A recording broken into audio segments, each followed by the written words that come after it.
When I was a kid, I got into a lot of trouble, setting the kitchen on fire, striking matches in school, and stealing from my classroom. And as you can imagine, my parents got angry and responded to these offenses with punishment. Afterwards, I wanted to know how long they would be angry with me and if they still loved me. Don't we all long for the same assurances from God when we do bad things? We want to know He won't stay angry forever and if He still loves us. Well, Israel longed for this as well. You see, in Psalm 85, Israel grieved over God's displeasure with them because of their unfaithfulness to Him.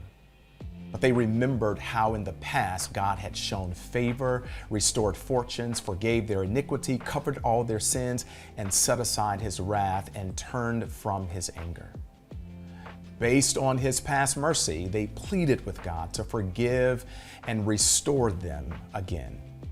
The psalmist was certain God would speak words of peace and restoration, and He did over and over again.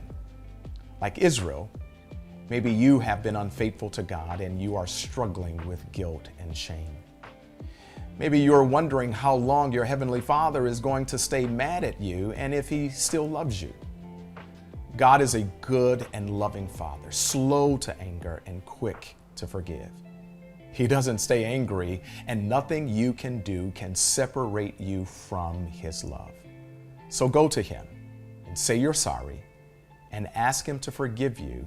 And just like He did Israel, God the Father will forgive your sins and restore you into fellowship with Him.